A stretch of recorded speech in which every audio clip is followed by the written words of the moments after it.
Man, you come straight out of a comic.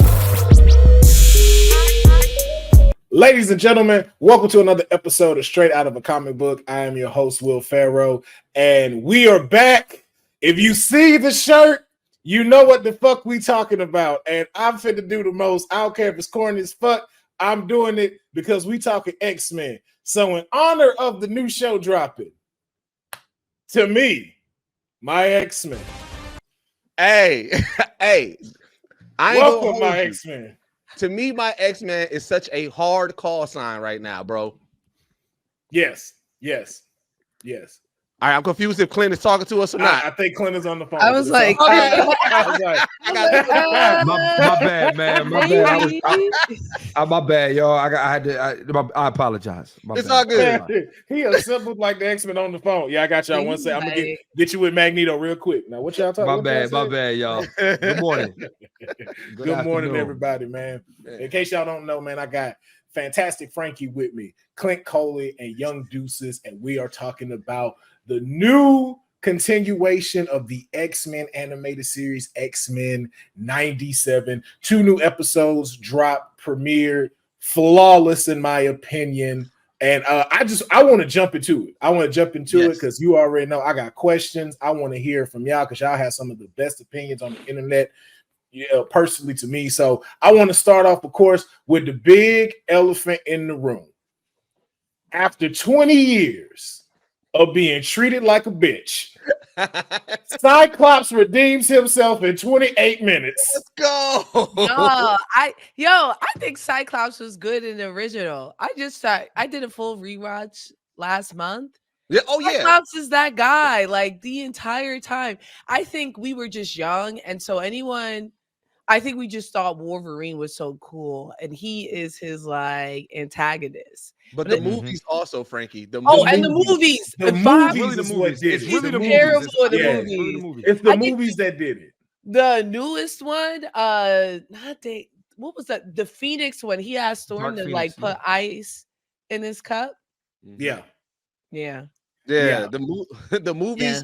The movies, because before the movies, like Frank said, like in the comic books and in the original run, Cyclops is one of the coolest, if not the coolest X-Men. Like we fuck with them heavily. Mm-hmm. So when they pretty much MCU hulked him and turned him into what he was, it was just like, damn, bro. Like, and then it was just so much disrespect to Cyclops. So it's like to see him back, being the sarcastic, being the leader, having beastie moments, being extra and over the top. We forget this is a superhero show. So yeah. I'm not just doing the 3-point stand landing. And we'll get to that. I ain't gonna say it, but I'm gonna do it extra with my powers. Like, bro, everything about his character in this comeback, I just felt so good to see his character get his love all over again. And if you ask me, I think he got the line of the year. You know what I'm saying? Which one? Giving the forecast? That's the line of the year, man. I mean, no, you know what I mean? It's like, yo, here's my thing, right? And I'm not, I'm not as comic book savvy as the rest of y'all, right? But I know what I see on television. I know what I see in cartoons. I think what made me mad, the most mad about Cyclops in the movies is, when I was a young guy, I had a Cyclops toy. If I had your toy, I fucked with you.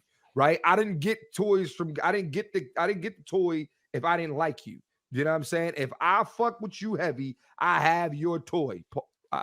This comic book. I don't gotta pause that. But if I have your toy, no bullshit.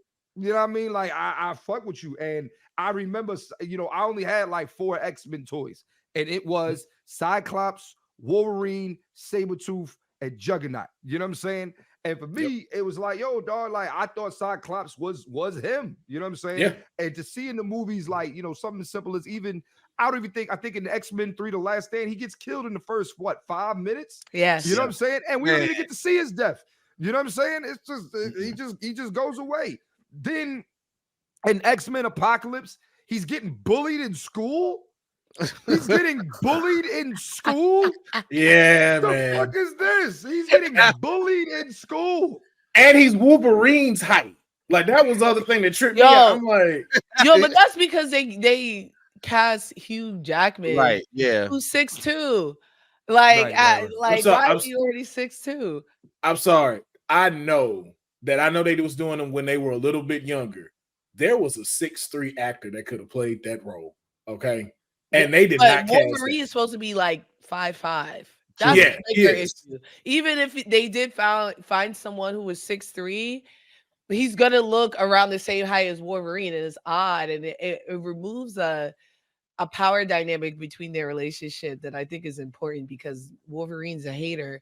And like Hugh Jackman, you're like, you don't feel that hating. You know what I mean? Like, then you're like, yeah, of course Jean won it. Like, it changes the context of a lot of it. And I'm like, yeah, we losing a plot here because y'all cast this gorgeous Australian man to play him.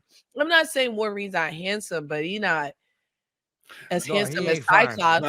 No, it's not. It's a dynamic. Yeah, it's a dynamic, like you said. And I think watching this again when it dropped, you felt that again. Because just like how Clint said, I had the toy. I had the one where you press a little thing on the side and the visor light up. Like Cyclops, like you, and to Frankie's point too, Cyclops was him during that cartoon, and you saw the difference of like Hugh Jackman is Mr. Steal Your Girl. I'm like, yeah, I could see him taking Jean from you. In the cartoon, it's just kind of like, hey, look, this little nigga trying to get it. Just like Frank said, just like Frankie said, I went back and I was rewatching it before this came, and I ain't even gonna hold you. Me, who originally watched the original run, I got so used to the Hugh Jackman portrayal that I forgot how big of a hater Wolverine was. I was watching like, oh shit, I forgot about this whole definitely a hater, bub. Bro, that love triangle, it seemed like it was even playing grounds. It was like, oh, like back, like that's how I felt before I rewatched it. And when I rewatched, I'm like, oh no, it's not that. This nigga is just really just a hater trying to impose on it. You know what he is? Wolverine was our first sight into seeing the work husband. Wolverine was the first cartoon version of the work husband. I'm not mad at that take. That is definitely, a great take. I think that's an excellent. But the issue is he doesn't know he's a work husband.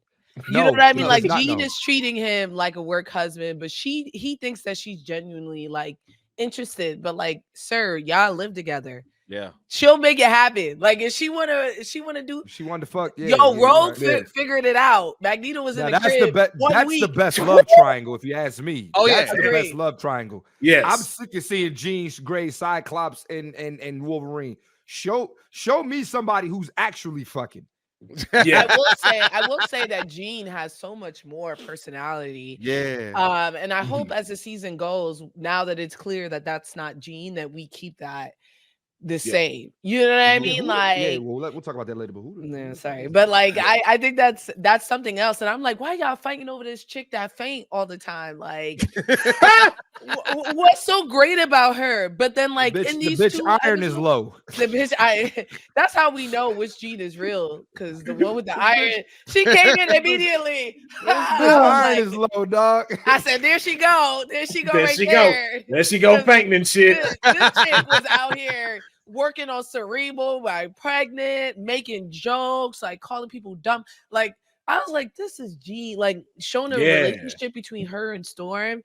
I saw people like bring up like, why did she talk to Storm about this? I'm like, they're best friends. And you wouldn't know that. Yeah, and I think that's what, like, even to your point of like with them being in the house, I feel like they really captured this more now of like, these people live together. These people fight together. These people are here all the time. Of course, she's going to see her as her sister. So why wouldn't she come to her about stuff like that? And then even outside, the last person you really have is the last two is either Rogue. And again, Rogue was, evil before she came over. So I can see why that connection may not foster like how she would with a Storm, or like Jubilee. Jubilee's a kid. Like she's not going to go tell Jubilee this stuff. Right. And Storm's a mother too. Yep. Yeah.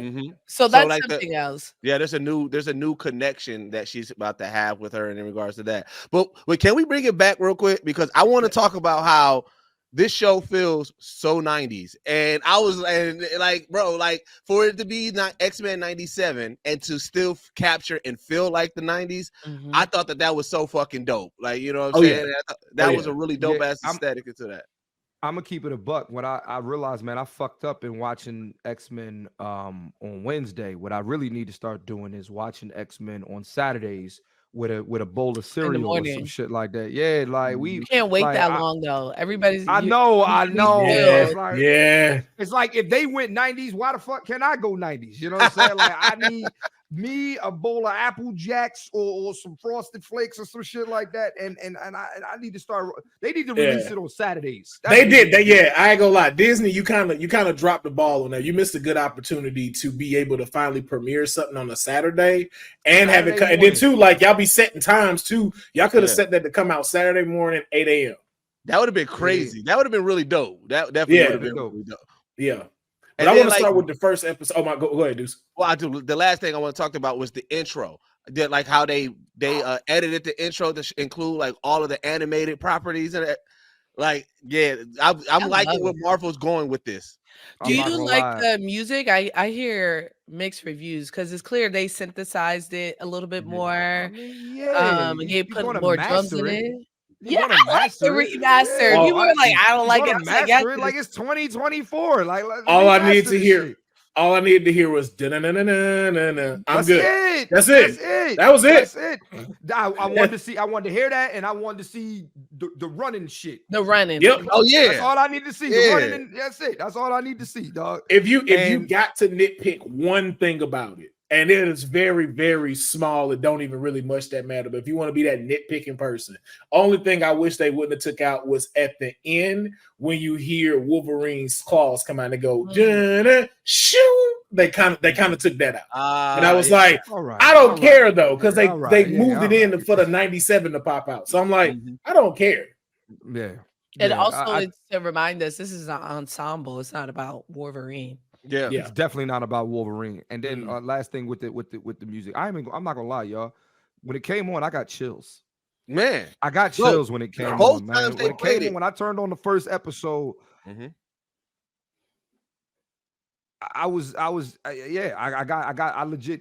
got chills when they were fighting to the music. I got chills when it first came on. I got chills, man. I got chills. I said that's the first Marvel property. That's probably the first Marvel property. Winning us back. Skipped intro. You're winning us back. Yeah. First Marvel intro, I did not skip. I was like, they be like, skip intro, did not do it. That is the most they just posted on Marvel's page, skip intro for what? And like played the theme again. Like, we don't. No skipping the intro. They should put repeat intro instead. Like, you want to go back? You hear that, Disney? You hear that, Disney? Run it back one more time? Yes or no? Like, you know what? Yeah, let me. End intro. Like, let me hear that second verse. Yo, that'd be fire to have a second. Oh, you know what? No. Let's keep on top. Let's keep on top. Episode 1 to Me, My X-Men. So I don't know if it was just y'all. I watched it back. Like I've watched it like 4 times since it's come out. Oh yeah. Like Deuce said, this feels like the 90s. And for some reason, I was like, maybe it's just me. It played, the first 10 minutes played like a live action film, like how they reintroduced everyone to come in and stuff like that. I was just like, yo, this no different if this was like a live action. That's how a live action version of this would start. Oh yeah, am I the only one that's up there? Yeah, I say the structure of it where is that grandiose intro of everybody. Yeah, I feel you on that. And it's funny because it also matched a lot of the same beats of the original, right? You know what I'm saying? With that being fresh in my head, seeing how they introduced the X-Men in that first episode in the original, they kind of like matched that same beat and matched them vibes. I thought that was pretty dope too. Yeah. Now, Frankey, so I know you have a very strong opinion about this group that the X-Men are fighting, which is the FOH. Fuck out of here. Fuck out of here. but how do you feel about like how they started with moving about this, especially like, for those that don't know, this is a spoiler if you haven't seen the original X-Men. Charles Xavier is no longer with us and everything. Appreciate it. And so a couple of maybe months or like maybe a year or so has passed. Mutants are now having a more sympathy toward from humans as to being around, but of course we still got the people trying to do crazy shit, and then to start it off with human trafficking is crazy. But it's on par for the show. And I thought it was a direct call back to like the premiere, the initial series premiere, and season 1 and 2 together. Like season 1 is Sentinels. You know what I mean? Jubilee's parents puts her on the registration list, and we're seeing that. And in season 2, that's where we're introduced to Friends of Humanity for something similar, right? The president is spared, and he's like, yo, these are people, like I'm gonna pass laws to make sure they're protected. And that's where this hate group is formed. And it's very interesting to see, like, just to see them bring that back and kind of have a callback and have like 2 of these huge themes combined together. Because once we get to like season 3 and 4 and 5, it definitely becomes more like fantastical and like galactic level. But the first 2 are very grounded, and I think that's where they were going. It was really hard to see Sunspot be so like anti, like I'm one of the good ones type rhetoric, and just compare that to Jubilee, who in the same breath was about to get captured and things. And instead she was just confused. She was like, why me? What's going on? Not like, fuck those mutants. I'm not one of them. Like, that ain't me, dog. Yo. Why you take me? I don't even think I got powers like that, man. I don't know why y'all kidding me. I thought y'all just got me because I was rich. I'm like, oh wow. It's like that. He really tried it. Like, they don't got the tech. They're like, Cap. We know. we know. Like, don't be acting like that. Yeah. But I want to know, how did y'all feel about the opening scene of like the first set of X-Men coming in, from like Storm's intro, Cable's intro, and Cyclops just coming in MVPing in the first 10 minutes? I thought it was badass, bro. Like, you know what I'm saying? Because there was a few things that I was looking for. I was like, one, make sure y'all doing my girl Storm right. You know what I'm saying? And her, anytime that she got like her intros and everything was fire. And again, like you said, I was looking for, all right, what type of X-Men are we going to get? And right off the bat with this intro, I understood, oh, all right, this is the badass X-Men. We're not going through the woes of we got to figure them out again. They got to accept their powers or anything. Like, no, this is a true continuation. And yes, this is a badass intro for them. You know what I'm saying? And so I thought it was dope as fuck. All right, Clint, what about you? I'm gonna say this. I was impressed. So here's what I noticed, right? And I think that this is something, I'm speaking to the whole Marvel Cinematic Universe, right? I think Kevin Feige heard the chatter. You know what I mean? I know Kevin Feige knows what's going on. I know that he knows that we have not been happy or satisfied in since Black Panther 2, or some somewhere of the sort. Galaxy. Yeah. Okay. So and then I liked Loki, you know what I'm saying? But for the most part, they have not been, you know what I'm saying? So it's like, if you don't get this right, you know what I'm saying, then you're really going to get an uproar, you know what I'm saying? And you know how, also know Kevin Feige is he's very attached to the X-Men, because I believe that was the first Marvel project he worked on, back in 2000 or whatever, right? So I say that to say, you can tell that they were very, very, very adamant about, let's get this right. And that's why with the intros in the first 10 minutes and everybody, getting they shine and stuff like that, I think that was very important, and it's evident. That's what I'm saying. Like, I saw it. I see, like, they're making it important to them, which means it's going to be important to us. And I think they follow the episode name is to me, My X-Men, right? I think they take that title and make that's personal.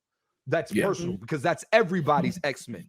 You know what I'm saying? That's your X-Men and your X-Men and that's our X-Men. You know what I'm saying? And I feel like in the first 10 minutes, yes, he did a great job with that, for sure.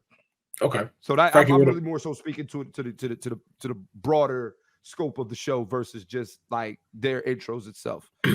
Gotcha. Okay, so Frankey, I'm gonna ask you. So we'll get in. Like I said, we're still sticking to the first episode right now. And one thing I like to do on the show is we like to do the good, the bad, and the what the fuck. So for the episode, this will be the next segment. Give me your highlights that were the good in the first episode.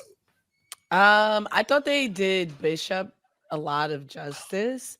Like just seeing him like absorb powers. I'm glad they gave him high top fade and the sponge. Got that kid out. He been in the 90s. They said get that kid out, please. I loved Storm. And I like down to like her having to be away from the team while they were fighting for her to use her powers, and waiting for them to get covered, and just like the Sentinels being like, "Oh, there's an Omega mutant like in our presence." Man, I really enjoyed that. That like she got her due. They're showing her she's darker. I loved the relationship between Storm and Jean, and like that getting shine and us getting to see that. Cyclops doing like all the Cyclops scenes to me were cool. Him making corny not jokes like, "Oh, I surrender not," and I was like, "Yeah, that's him. That's him. Like that's him. Yeah. That's him. And I enjoyed that club scene. I love seeing Jubilee embrace herself publicly. Yeah, that was fire. Yeah, I don't know why this got me. When she did this, I was like, yo, for some reason it was dope. That's so her. And not to say she wasn't proud in the way that, like, you know, Roberto is ashamed, but she was scared. You know what I mean? So for her to like publicly display that is like such a bold move for her, and her also signaling to him like it's okay to be yourself. And then even that scene where like Rogue and Gambit are flirting, it's palpable and I feel it. And like seeing the like colors dance on his eyes and like be in that moment, I'm like, this is I mean, I gave it 5 flames. I thought the show, there's no bad or ugly for me. Like it was very well done. They hit the points on the small details too, because you know, like when you think about like where they was at in the original and the budget that they had and the things that the capabilities that they had of the things to do versus now where you can put that, you know, you can see, you know what I'm saying, Scott's eyes through his visors a little bit, you know what I'm saying, like that. Like you can see how Cyclops, instead of just only full on blasting, he's doing combos with his blast, you know what I'm saying, where he's hitting your leg and then hitting you, like he's like, you know what I'm saying, you've seen like you know, like those moments of Jubilee's powers really flourishing in that moment, and how it looks like that animation was a little bit different from the show's animation, but they did that intentionally to kind of showcase the skill set of her powers. I like the liberties and the small details that they're taking with this show already. Yeah. Clint, what about you? The good, the bad, the ugly. I don't have nothing. I don't really, you know, I don't have a what the fuck, you know.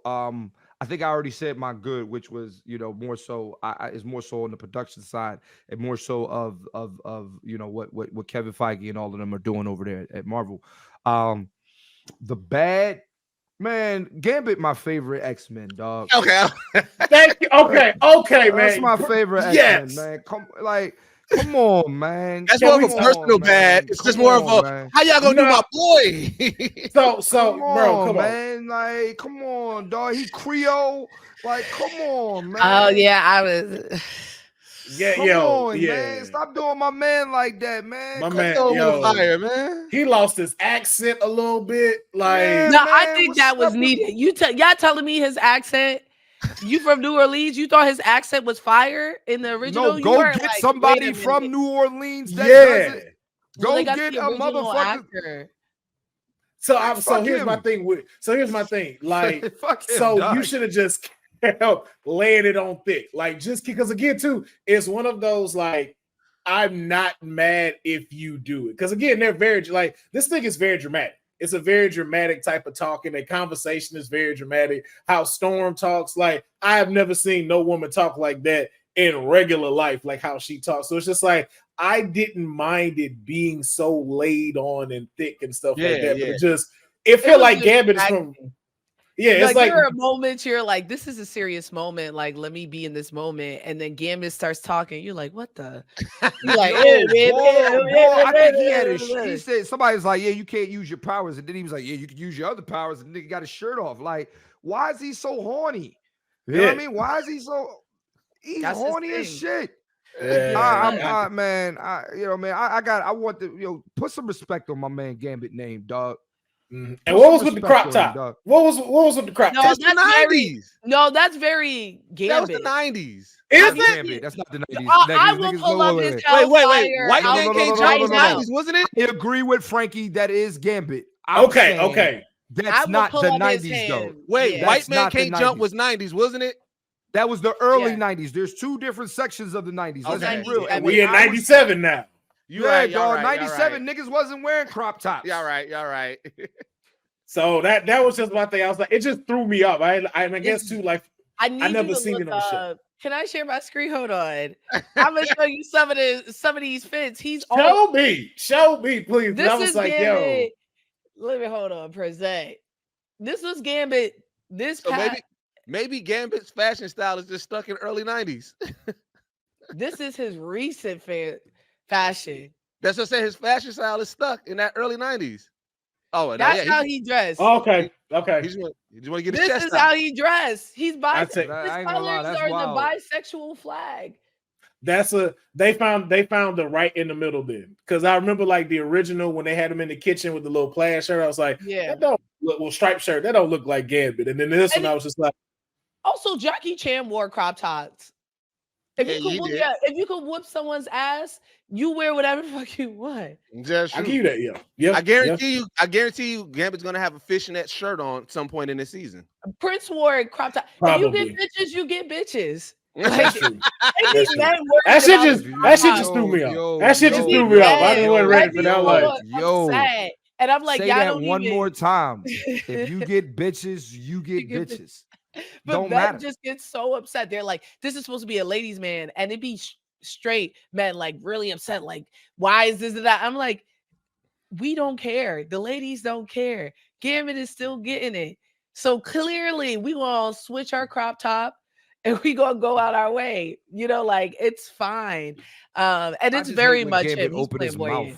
Yeah, I think it was just I think like you said, just year wise, like Clint. So I'm just like, yo, this is not like this was 87. I'm like, oh, that makes sense. I'm like, I felt that way about Rogue. It was clear the actress she's like in her 60s, she's close to 70, and I could hear it.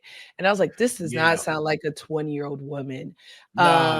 And I was like, don't be ageist. The woman got to work. And if we replaced her, it would have been a whole thing. You know what I mean? But there were definitely times I was like, why Rogue sounds so tired?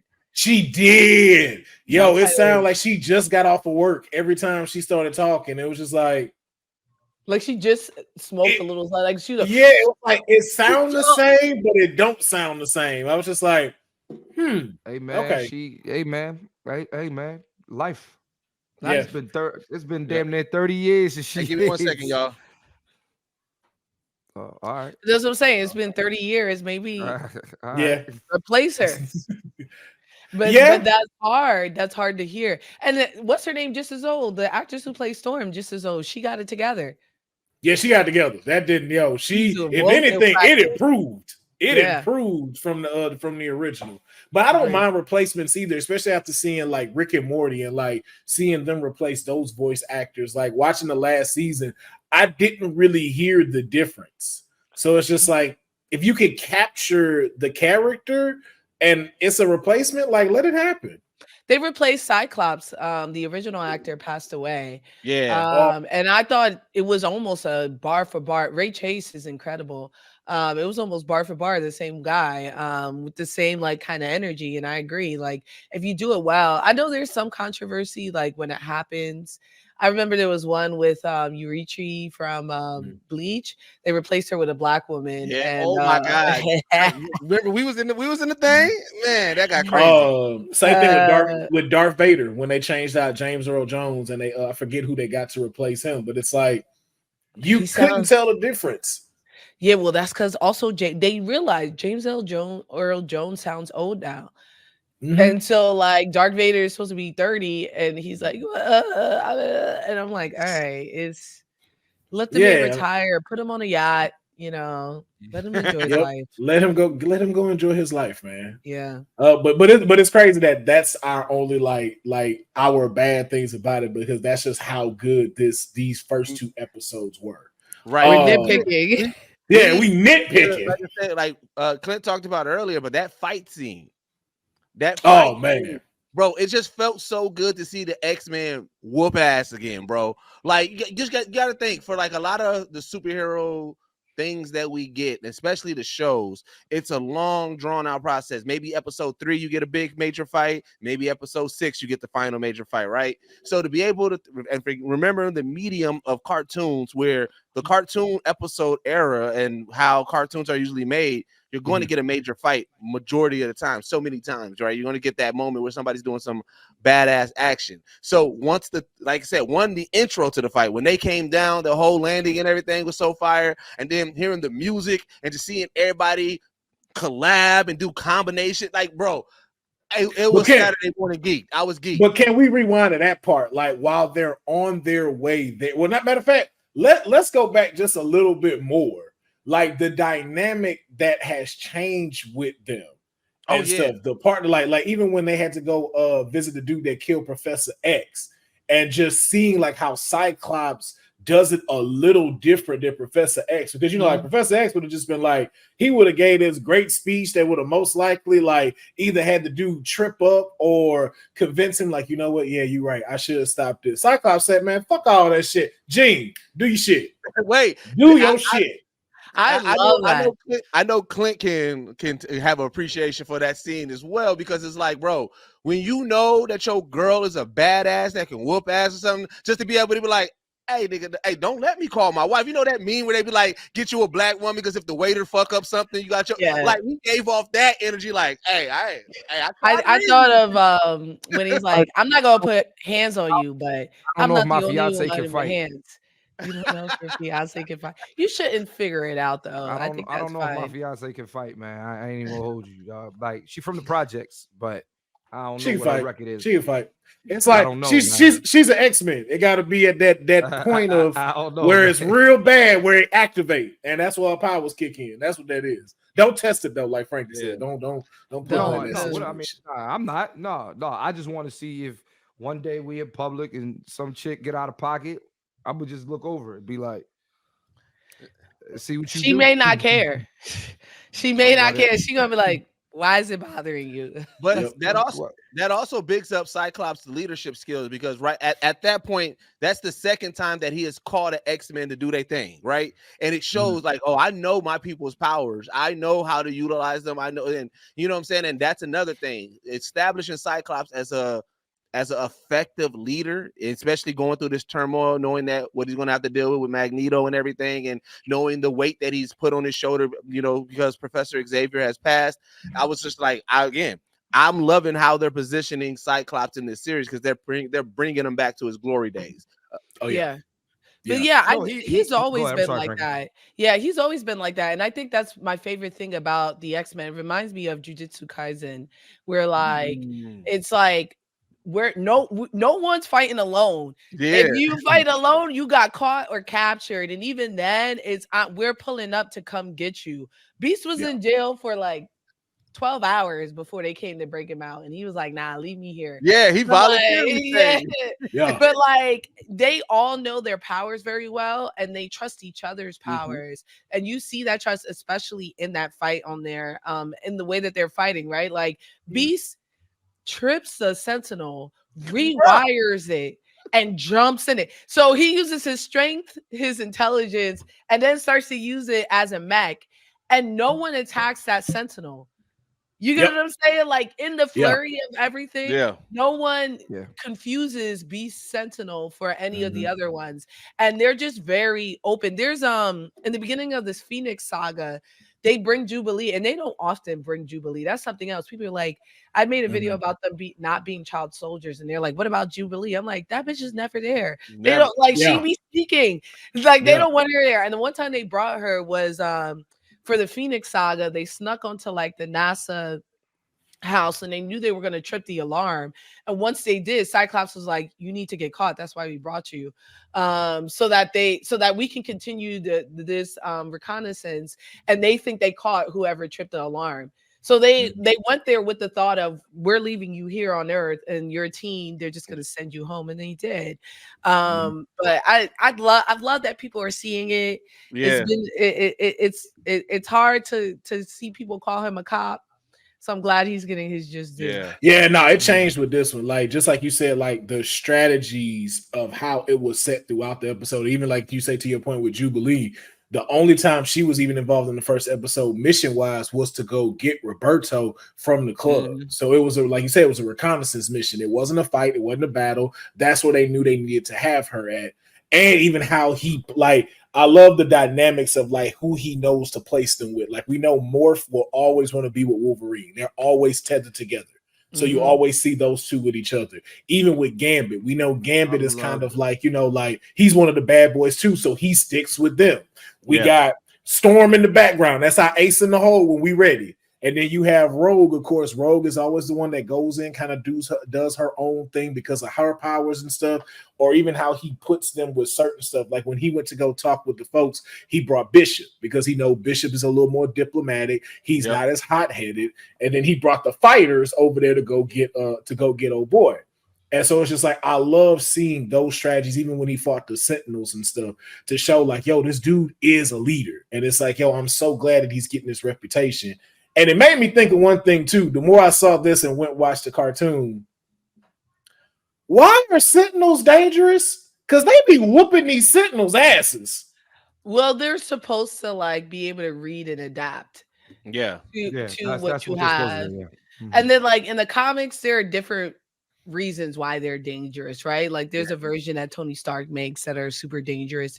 Some of them have beams, which we kind of see now, which we saw in the second episode, that can like strip your powers.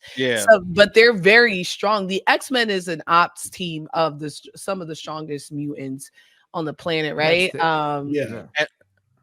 That's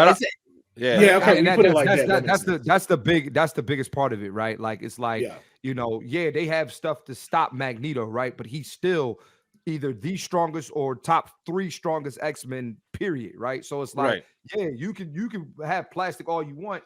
I can summon some metal from 38 miles down the road and shut you the fuck up. You know what I'm saying? So I get that. I get that a lot. And then also remember, X-Men, like we're looking at the elite take down the one of the biggest threats that they've been fighting for if we're doing each year a season for 4 years now. You know what I'm saying? They had 4 seasons before here where when the Sentinels first came, the Sentinels was fucking up the X-Men. It was like, oh shit, what is this? And people was getting their hands on the tech, and it was a game changer. But then after a while, remember the way that the original series, Master Morph they defeated Master Morph. So with them bringing back the zombie Sentinels, it's like, all right, y'all a nuisance, but we got y'all at y'all best already, and we beat y'all. So you know what I'm saying? Let's go, because like even you see how fast like Master Morph was a big plot line in the original, and then for Wolverine to be like, man, bro, like Wolverine stood on business ASAP. Soon as Master Morph stood up, Wolverine was like, fuck that. Hey, let's go. I need combos like that the whole season. Having the claws come out, Gambit touch. I was like, yo, y'all got to give me that for all of them. All of them got to have different dope shit. Using like Morph's belly to jump, bro. Like, no, it was just.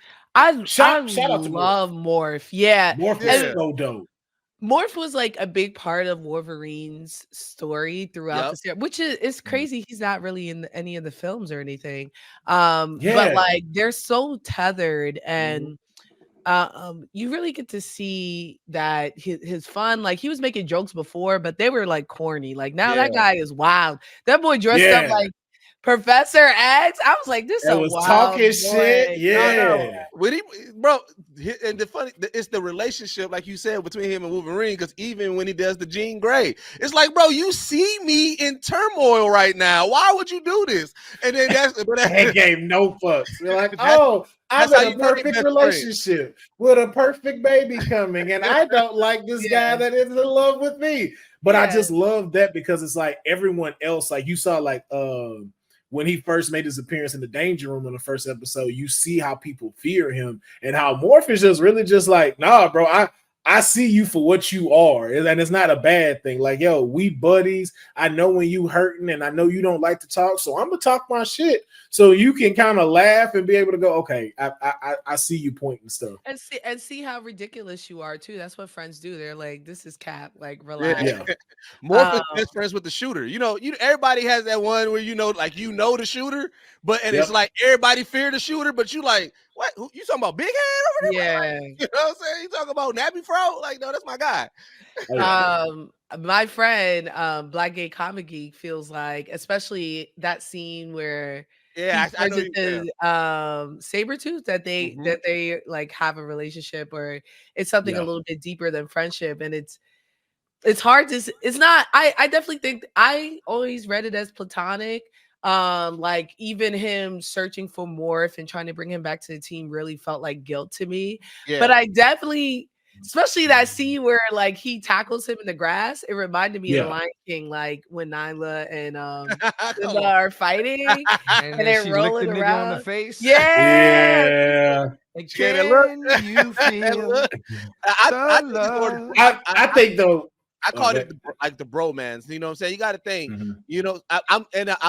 Again, either way it goes, it works for me. But it was just more so like I was thinking, like I said, I was in the whole mindset of the 90s of this whole show. And you remember how they used to show that bromance in 90s, that roughhousing and everything like that. That's what I kind of equated it to more. Yeah.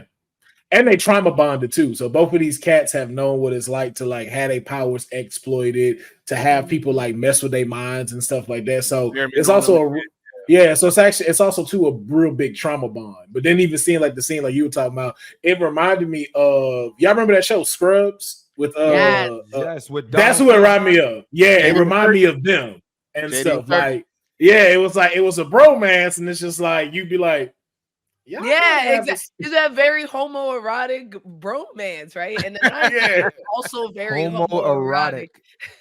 but they shit never happened. It's like, okay, well, both of y'all married and got kids. And like I said, back to what I said, they used to do that. They used to do that a lot in the 90s. There used to be a lot of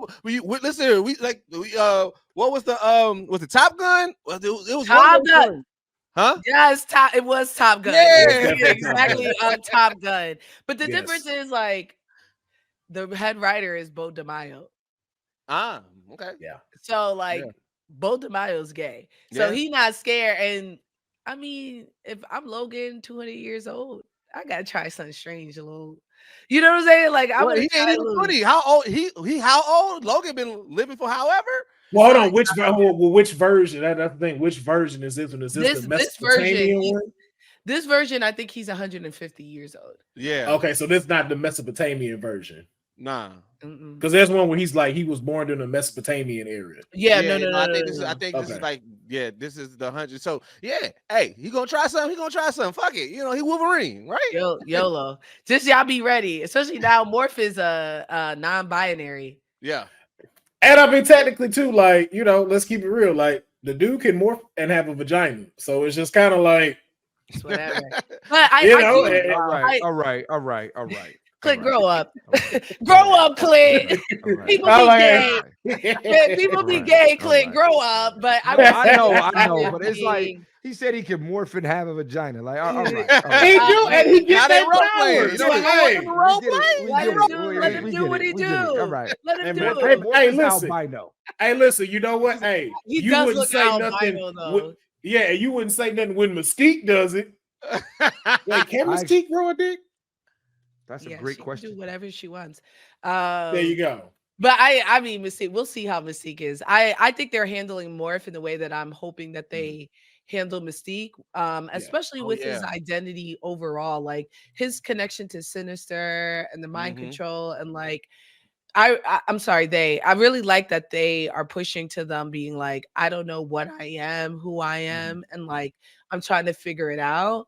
And you see that a little bit, and you'll see more. I saw the next episode as well. You'll start to see that like Morph is always thinking about their effects on the team, and like if they're always second guessing, like I hope I'm over this. I hope I'm over all of this, and that's a big thing for them to get over. Yeah. Which is cool that they threw that in the intro too, especially like showing more side where you do see like the eyes going, you see Sinister right there. Yeah, like because for those who didn't know, we got to tell them about the backstory because Morph when he in the original one, Morph he was supposedly killed, and then he became damn near one of the biggest threats to the X-Men. He hated them because he felt like they abandoned him because, you know what I'm saying, and technically they did abandon him. So it's like when you get that backstory of who Morph is and then seeing him now, it's just like, it adds so many layers. And like Frankey said, like I do hope that this is what they're showing us is a continuous trend on how they treat his character throughout the whole series and his character arc, and then how they get into Mystique's character arc as well. Mm-hmm. Yeah. And I also like the Easter eggs that they threw in there too, just like the portrait of the first class and stuff in Charles' office and stuff. And I was like, oh, I thought that was so cool. And then even to get to the end and like now moving into the second episode and learning that Magneto owns all this shit now. Yeah, and then we got to wait before you get it. Even how he dropped the line. I don't know if it's just how he talks or if it was supposed to be sinister, but to me, my X-Men sounded so like, yeah, nigga. everything, his wealth, everything he built now belongs to me. And I was like, y'all in trouble. Charles is so messy for that. You know what I mean? Charles petty as fuck for that. Charles petty as fuck for that. All of it. And I felt for a Cyclops. And I think we get to see that more in the next episode where that really throws off Cyclops. And we see that in the original show where he works so hard to be the leader. He second guesses himself and he does all the groundwork. And you let your ex pull up in here, the terrorists, and take all of your assets. So here's my thing though with that, and this is why I was like, because especially moving into the second episode, Mutant Liberation begins. Yeah, you are a good leader for the team, so you're a good lieutenant or general. But we all know there's someone above the general that runs the whole shit, and I don't think Cyclops is fit to be that person. I think you're great. I think Cyclops is no, if you think about it, like Cyclops is great to lead the team to fight against all this stuff. But to be someone who is housing people, bringing in folks, bringing the face of this, being able to handle all the aspect of what the whole mutant agenda is, that's a lot to put on Cyclops' shoulders. But Cyclops Magneto's better, and Cyclops wants it. And that's where the pettiness come in. But that's how you beat your enemy, though. That's why I say that's how you beat your enemy. You know we're friends, and so I'm gonna leave you everything, and you know what I'm trying to do. So now I'm gonna bound you to something you can't get out of.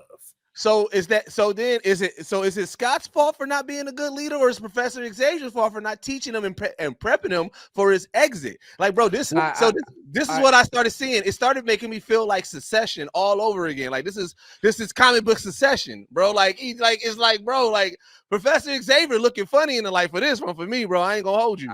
I disagree with that. I think that sometimes it's not about what's the best decision for that person. It's about what's the best decision for the team.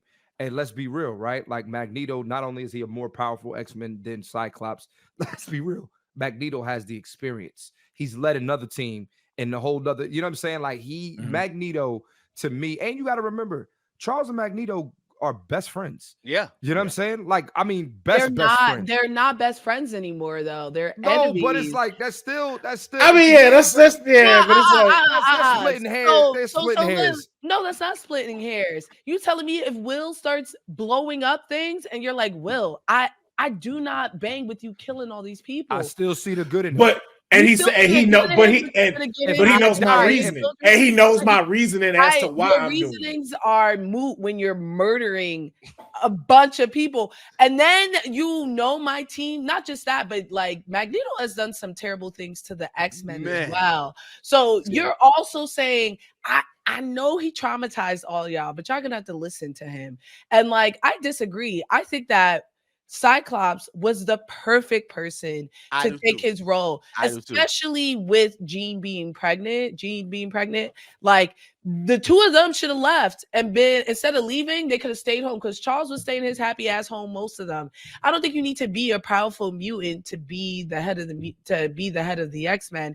And I think tactically he knows how to do it. He knows how to compartmentalize, and there are enough strong mutants to push him out, and to bring in the trauma of Magneto. Like, that Magneto, but hold on. That's been toxic though. Gambit, villain, brought him in. No, Rogue, but like villain, brought him in. Yeah.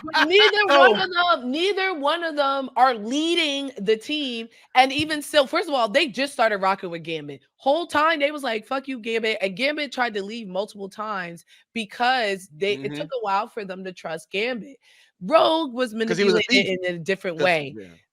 Magneto was the leader. Wolverine was an asshole. But these are all people who were manipulated into these situations. Magneto is the manipulator who is leading these charges. He said, "What y'all doing? Y'all trying to kill with me?" This is like episode 4 of the series. He said, "Y'all trying to kill with me?" They said, "Nah." He went to kill him immediately. Like, this is a different, and like almost succeeded. And like, but Frankey, to Will's point though, I get what you're saying. Like, they are definitely enemies, but the way that they wrote Charles trying to convince Magneto so much that there was good in him. Yeah. So like, I get why people still call them best friends. It's kind of more so like Magneto was like, "Nah, I'm on this shit," and us on the outside like, "Yo, Magneto's fucked up," and Charles was that one person that was that abused person that was like, nah, he's still good, And so the way that they wrote him like he still harbored that friendship, and he looked past all the evil shit. Friendship is the wrong word. I think it's love, like platonic love, whatever. I think it's love. Like, my sister, if she was a terrorist, I'd still love her and still would want I would still do everything to make sure that my sister would do whatever she, would turn for the better. But I still wouldn't call her my friend. She not my friend. I'm not trying to hang with her. Like, you don't see them going to the bar chilling. Do they not address each other as old friend? Yeah, old. Hey, old friend. My oldest friend. Hello, old friend. They talk about old friend. I think that's some rapper type talk. Like, I think right now we're arguing schematics. We're arguing right now. Right now we're arguing the actual perception versus what Charles sees. Because at the end of the day, it's like both of y'all have the same type of goal you want. You want mutants to be able to be at peace and thrive. Both of them, though, have their pros and cons about it. Magneto kills people. Professor X acted like a bitch sometimes and lost people because he did that. So there's always a tit for tat, but it's always a tit for tat with it. It's like, again, it's like, like how they compare him to Malcolm X and Martin Luther King. It's like, which side you're just deciding to choose and just stuff like that, to where there is still some understanding. Is it wrong of what Magneto was doing? Yes, but his cause for doing it, just like how they show in the second episode what he was saying. I didn't just do this for the sake of doing this. You built the Sentinels. You started putting collars on us. Yeah. You're the ones that treated us different. I merely sat here to protect themselves, and I didn't sit here with a protest sign waiting for y'all to get it. It was like, no, I can show you better than I can fucking tell you. Yeah, but I think the difference in why, especially with Magneto and Malcolm X, I don't think the comparison is true, is that Malcolm X was not a violent man. He just said we need to protect ourselves. He was not a violent. Excuse me. I'm actually from New York City, and I have family who was here during the Civil Rights movement. The Black Panther I don't know enough of this. The Black Panther group was not an. Malcolm X wasn't a Black Panther. Malcolm X was not a violent man. The point was, he was saying we need to do malicious compliance. The Black Panther group was here to help the Black community. Malcolm X believed in protecting ourselves and saying, like, if they attack us, we're gonna fight. But he wasn't orchestrating terrorist attacks. No, I never said that. I never but said I'm just that. saying. I'm just saying. You saying he wasn't a violent man? I'm saying violent man as in like he wasn't inciting violence. I see what you're saying. Okay. He never incited violence. He's like, if you try me, I'm gonna fight. I'll give you but that. if he, but Magneto, they tried Magneto. Magneto was doing shit unprompted. They tried because that been happening. Did they not try Magneto? They tried Magneto ever since when he was in the Holocaust, and that shit was like, bro, they've been trying him since he was a kid. The Holocaust wasn't because he was a mutant; it was because people were being racist. No, but remember they manipulated him then when they found out he. That's true. The Martin Malcolm comparison is surface level. It's not. It is very more radical than the other. Yeah, I just think that people. Magneto is so charismatic and interesting and cool that we forget that this is a terrible guy. Yeah. I get it. He looks cool as fuck. Would I let him hit? Maybe. But like him dating Rogue is predatory. Him dating a student, a woman he raised, a woman that he has all these.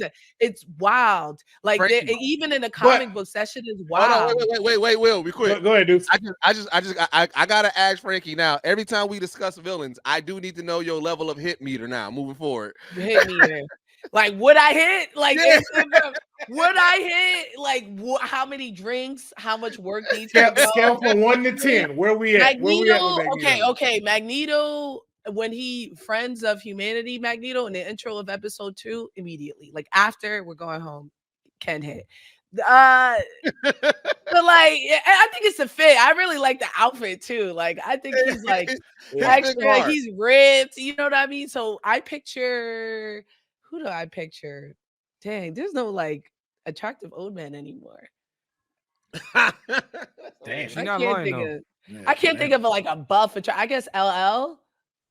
J.K. Simmons. J.K. Simmons. You said buff, and I heard buff. I was like, well, J.K. Simmons buff now. Yeah, skinny. Nah. No, that is buff as fuck when he got buff. I guess John Cena. If you gave John Cena a white wig. John Cena in a white wig would be hilarious. Yeah, I'd rather you go with The Rock. I'd rather you say The Rock. The Rock? Nah. I love The Rock. Yeah, but The Rock looked too much like me for me to be like, I'd hit. Like, I feel like people think I love The Rock, like I'm in love with The Rock. This was just to say you said attractive older men, and I was just throwing out other men. Clint said he out. And I came here to be the voice of reason. When I saw you, but you know what? You've been the most heinous on the podcast. But what you just said though proves something very well. Birds of a feather flock together. As you said, Magneto manipulates. Let's not act like Charles wasn't doing the same shit. Oh, absolutely. You created Phoenix happened because of you. Wolverine is still kind of fucked up in the head because of you. So that's why I'm just like, that's why I can still see the friendship side and the understanding of that. And then too, it's just like that's who you would leave that to because you know he'll protect that because they both built that together. So it's just like. What? Yeah, because they messy. So it's just like I did want to ask y'all, what did y'all think of Magneto's speech about the helmet? So for the most part, the general consensus is that he wears the helmet to more so protect himself from Xavier from taking control of him. But when his speech, he talked about it, and even Rogue called it out, like, no, like you wear this because you are scared that Xavier's love for you don't want to hear that conscience of your best friend in your head telling you like you're wrong and shit like that. I thought that was a pretty dope perspective of that because it changed from a simplified reason why he got the helmet and it added more layers to that relationship. I thought that was a dope ass perspective. It also shows that, like Frankie said, they toxic as fuck because he basically said the same thing, more poetic. It's like, yo, everybody was thinking like, oh, he's gonna treat him like how he does Juggernaut and subdue him. It's like, no, he just gonna probably fill your head with lovable moments that y'all had to make you go, which you know what, guys? But he would do that with Juggernaut too. Like they would knock his helmet off, and he'd be like, "Remember the shitty stuff you did?" Like that was what he was saying to Juggernaut. He's like, "Remember the terror you covered." Like in the Phoenix Saga. when they're on Myrrh, he's like, oh yeah, he's like, remember how shitty you are? Yeah, and that's how he's talking to him. So to Clint's point, they ain't no different from each other. He's messy. Both of them toxic and petty. They're petty. You just got to choose your toxic. But that's worse though, right? Because you're going to be thinking about that after. He's not. He could very well say, "Stop what you're doing. Stand right there." Right? And you're stuck. But instead, he's like, think about the chaos you've ensued. Think about the loved ones that are lost. Or like, I don't know. Remember that time you farted in front of this girl you liked and she didn't call you back? Like, that's the shit he bringing up to get you to stop fighting. It's exactly. Intense. It is intense. So I want to know from y'all. So like I said, we're in the second episode now. Magneto is in control of everything. You know, it's his X-Men now, or as you referred to, my X-Men. I want to know, how do y'all feel about his approach in coming with, like, how he was acting in the episode, surrendering to the UN, going to trial and everything like that? To me, I want to know, do y'all feel like it is being genuine based off of the reasoning of why he's doing it, or is there a bigger agenda behind what he's doing? Frank, you want to go first? No, I'm actually considering it. Yeah. So so right now I believe that it's 25% genuine, right? I feel like he's struggling to find his balance. And even with his speech that he did at the end, he tells him like, yo, like, bro, don't make me disappoint y'all, because I feel like, all right, you got the keys to this, and then the natural instinct is, hey, I'm about to fuck shit up. I got the squad now. I got the team. I won technically. You know what I'm saying? I got the X-Men. But like I said, not wearing the helmet now, not having to, he has more time to reflect on why he had the helmet, his relationship with Xavier, and a little bit of him like knows, like, all right, I've been doing some nefarious shit and it hasn't been working. So maybe Xavier and my blend of how I run it can work. So I feel like I like how they're portraying it, because I feel like I can see like his inner struggle. And I think that, like, if he would have immediately turned over, that would have been weird. If he would have immediately just been straight negative, I feel like that wouldn't have been any growth. So I got it at like a 25%, because it is that his natural instinct and reaction to everything is fuck shit up. And so you see moments where he might slip a little bit, but you also see moments where he's restraining himself. And I'm excited to see how this goes throughout the rest of the season. I think he on that bullshit. That's what I think. And I've always been told to never trust a white man with long white hair. They're up to no good. The dude from Ghostbusters, it's so hard to trust Magneto. It is. It's so hard. You know what I mean? And what gave it away for me is when he was talking about Storm. They was like, you're the closest thing we have to a goddess. And he bowed, and I was like, you on some bullshit. What the fuck are you up to? What are you up to? You doing something. And which made me think, and I don't know, maybe I'm thinking too far into it, because, you know, we start jumping into what the scene might be. It's like, when Storm got shot, lost her powers in the UN, why do I feel like Magneto set that up? No, or is that just me? Magneto does it not feel like it? Magneto I feel like because Magneto, no matter what the case is, even when they was beefing and everything like that, it's just if Magneto or somebody of his group would have did it, or another mutant would have did it, I would understand. But Magneto aligning with human beings, I don't see that. It's one of those things like, look, mutant on mutant, we can fuck shit up, whatever like that, and we can do it, whatever like that. But when it comes down to the humans, hey, still fuck them. You know what I'm saying? And I feel like that was one of the most personal moments that we saw with Magneto. Like, he, at that point, it's like, hey, fuck this beef. They done took one of us out. No matter what side they're on, they done took one of us out. And now that is a bigger threat, because now I can see they got something that can take away our powers. Fuck that. And I feel like at that moment, that was that struggle that I was seeing, where I'm talking about, like, he really, everything in his power, wanted to wipe that whole shit down. He wanted to clear that whole motherfucking courtroom, and he did, because I felt like he just, like I said, that 25%, that struggle. Xavier's relationship with with Magneto at that moment won, and that's what I'm liking to see. See, I'm seeing it a whole different way because I don't trust him. To me, you just took out the most powerful thing that could stop you. And now there's nothing really stopping you with what you have at your disposal from what Charles gave you. Scott can't stop Magneto. Wolverine for damn show can't stop him. We don't know what the fuck going on with Jean. And the fact of it's like, yo, you're trying to have these humans not look at you in that light. And it just feels like there's something you're setting up in the background because it's like, it still feels like you're stirring the pot. Like you're trying to get Cyclops to not be so on you, but also too, you fucking with Gambit and Rogue and trying to split that shit up. And we already know Gambit has a certain type of group he with. So I already can see Gambit go and talk to Wolverine, go and talk to Morph about what the fuck he saw. And it starts causing this rift between them. And I just like, maybe I'm looking a little too much into it, or just the big fact of I just don't trust Magneto at all. I think that it's good insight and intuition to be like, I don't trust Magneto, but I will say definitely. He respects being a mutant so much that he wouldn't strip that away from anyone, no matter how big the threat. Like, and I don't think that he feels like Storm is stronger than him. Like, I don't think he thinks anyone is stronger than him. So I think that's number one. Like, okay. I think the only two that he feared was Jean and Xavier. Agreed. But I definitely, he would never be like, yo, shoot her. Like, he'd never be like, you need to take that out. I agree that there may be something sus, and even like, we may find out that talk he had, don't let me let you down, is still him. Like, I know if I act a fool or whatever, this is gonna happen this way.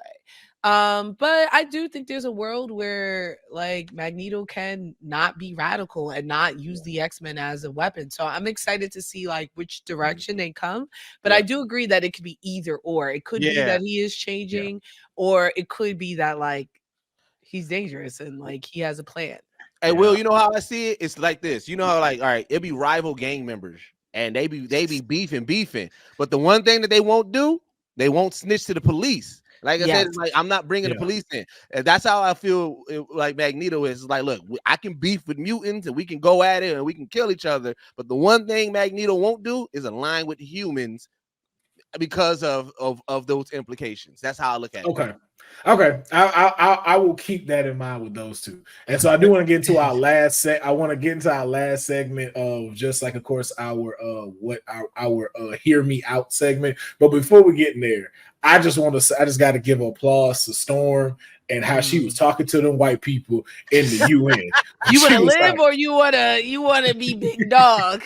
Yeah, she was like, get that collar off of Magneto. You go this way. Who the hell do you think you are? Don't think, just act. I'm like, yeah. Got her looking beastie, bro. Like, I loved every moment of it, man. Because, like, you know what? I wanted to talk about when Frankey brought it up about the first episode.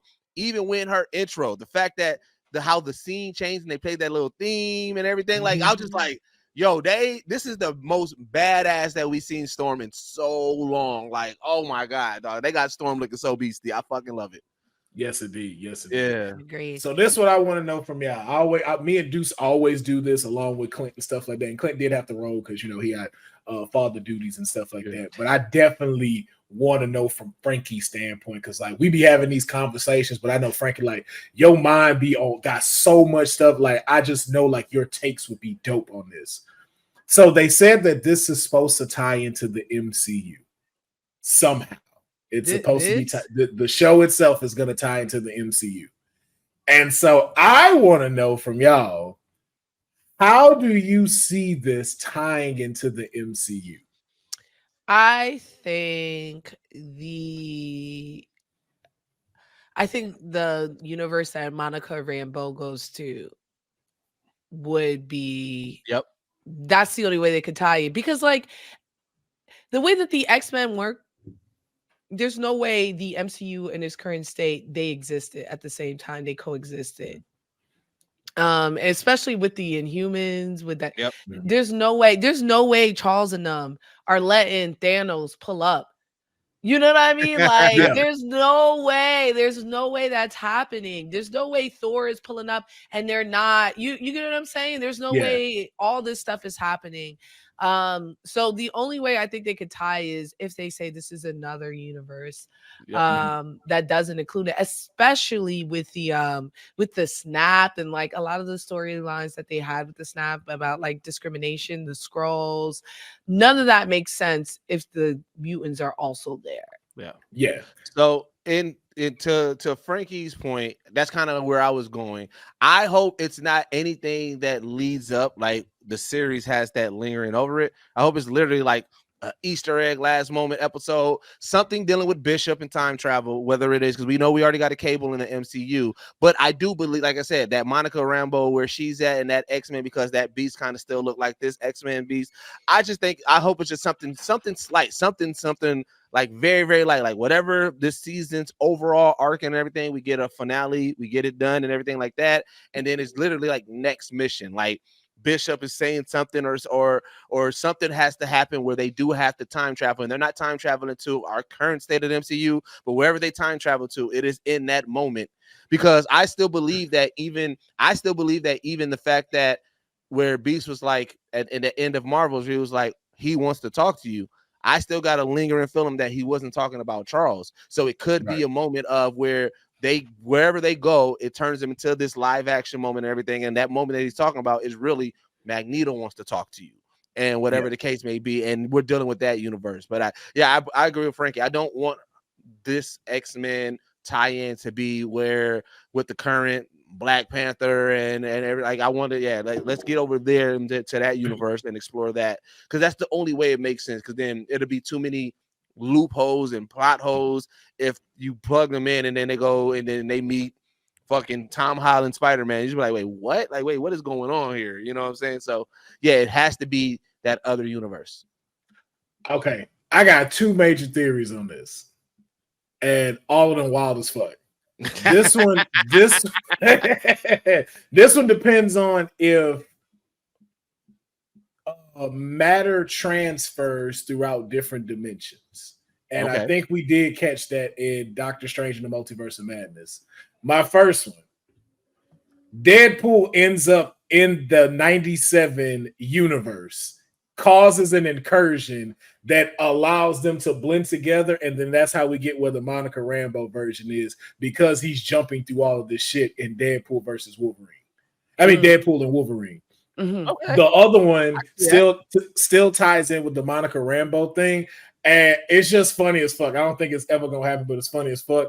I just want it to be that Deadpool wrote the 97 X-Men, and it's telling the story of the Monica Rambeau universe that she's in right now. I would love that. Actually, I think that may be it. I think that would be it. So that it's loose, but it's not like I agree. I don't want the pressure of having to tie in the MCU be an issue.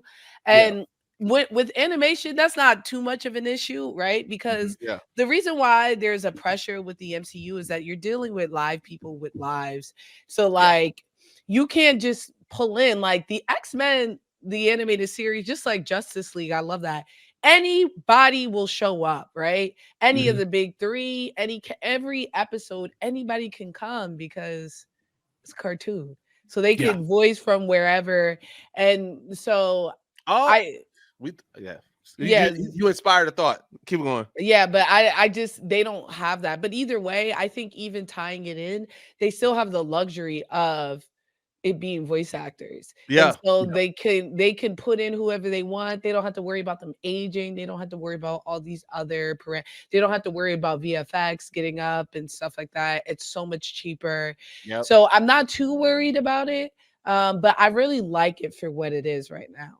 So I think, again, overthinking it, like I said, I just highlighted how the intro highlighted all the animated series and everything. And we know that What If is canon. That it could be simple. Like I said, if they're exploring and expanding this animated universe, which is a version or a universe that's within it, because we've seen it with Doctor Strange and Multiverse of the Madness. He was going through all those universes and he went through a couple of animated universes. It can be something as simple as that, where that tie in Two is to any other characters that we've seen in the in the What If series that is also canon to the MCU, and it can be something where it is that where. Again, same thing, time travel or whatever the case, or incursion happens, but whatever incursion happens or whatever event happens, it can be an MCU storyline that happens in the animated universe that it's just like a quick, a quick three episode arc, whatever, like that, where it's still implications. It has things that go into the MCU, but it's nothing heavy, it's nothing crazy. It's not about transitioning over to live action or whatever the case may be. It's just dealing with whatever that is a transition in between the big main storyline of the MCU, but it's all within the animated verse. Yeah, no, I agree with both of y'all. I don't think it should be too big of a thing, but I would like to see. I would say that my biggest one is just like Frankie said. I want Deadpool to have wrote X-Men 97. Yeah, Deadpool got to be involved. I think that's cool. We need that because then the great thing about a Deadpool character is that you can turn everything tongue in cheek and still make it canon. Like you can have fun with something simple as Deadpool, even just peeking into the MC universe. Like, ooh, I want that Wolverine, and then bringing that Wolverine into the Deadpool Wolverine. You know what I just thought about? What if Deadpool what if they made it to a Deadpool wrote Logan's story? Because if you really notice, he looks over him all the time as if he's been watching him do this shit. And then we saw in Logan, the comic books are canon in there. Oh, yeah. And then we also they're watching it. Yeah, the Deadpool and Wolverine trailer, you see the Secret Wars comic book on the ground. Yep, and then bro, I love the like button bubble. Keep on popping. That's how you know Will had a good point. Yep, they're like, yep, it's a celebration now. That's crazy, that. But yeah, man, I think, like I said, I think the overall sentiment is don't make it too heavy. Have fun with it. Oh yeah, and then they've already been put in for season 2 now. Season 2 already been approved. I didn't even know that. It's already been written too. Yeah. Nice. So I want to know this though, before we get out of here, who would you like to see that's non-X-Men make a cameo? So there are rumors that we will see Spider-Man in this first season make a cameo in X-Men. I'm about tired about Spider-Man. Every chance they get, Spider-Man. Spider-Man. Yeah. I like the Fantastic Four. She-Hulk. I think that was mine. Good. That was mine. I would love to see She-Hulk. I want to see Silver, because people forget about that animated Silver Surfer series, and that was one of my favorite series. Yeah.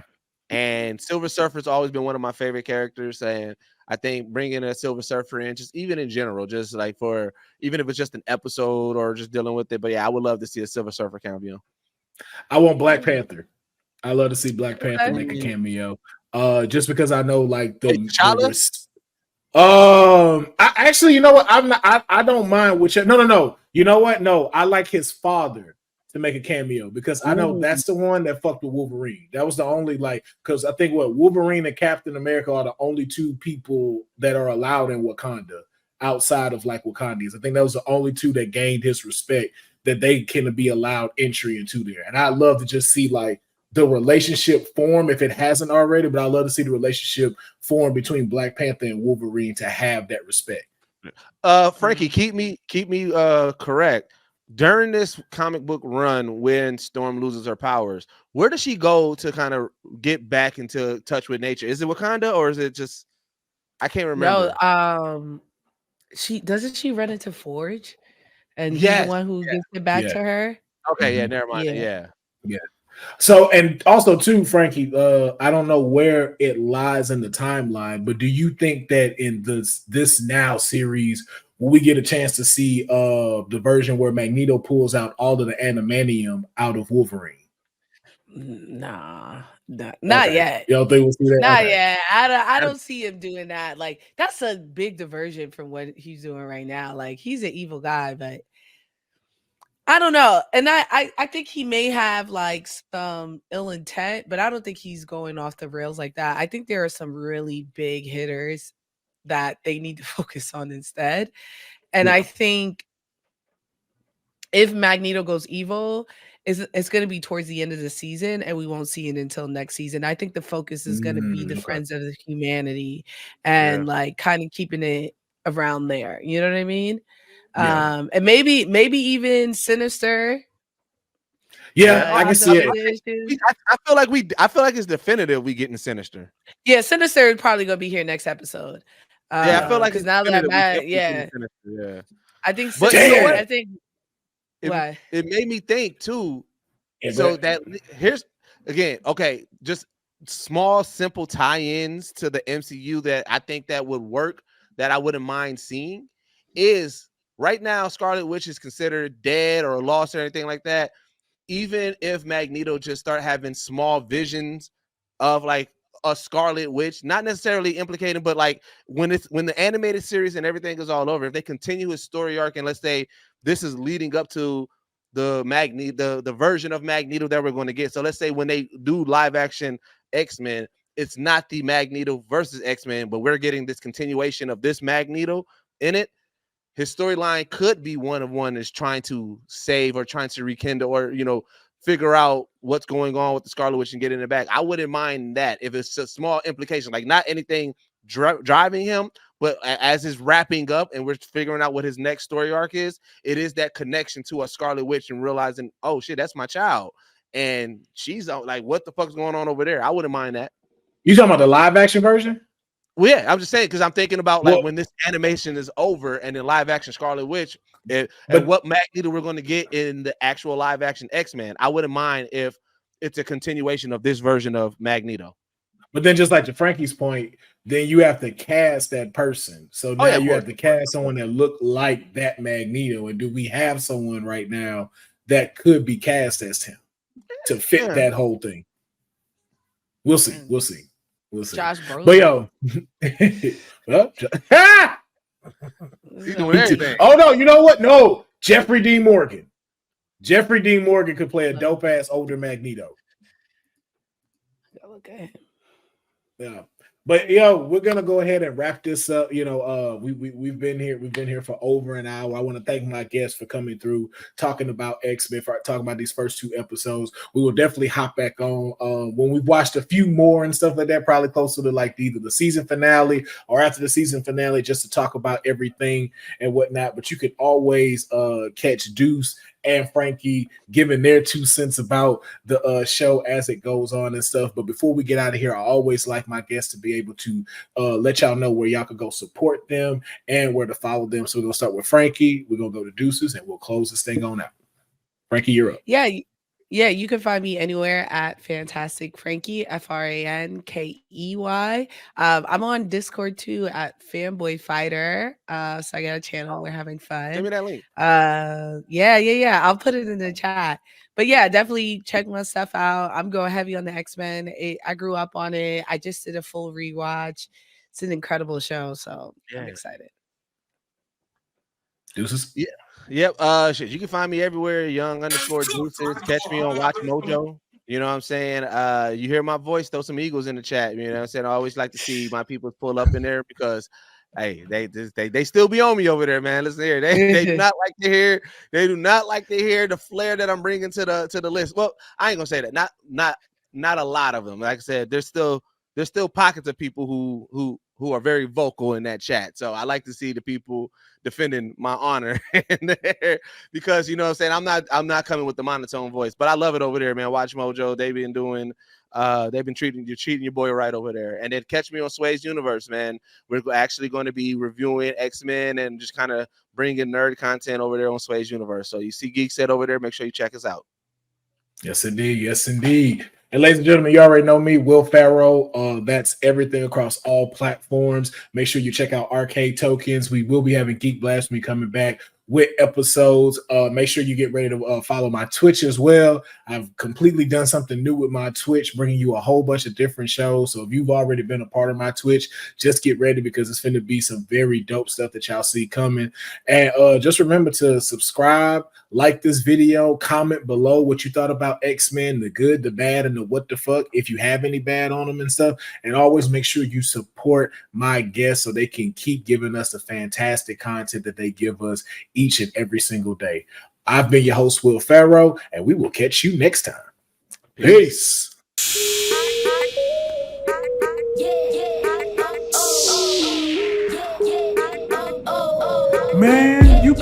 out of the country.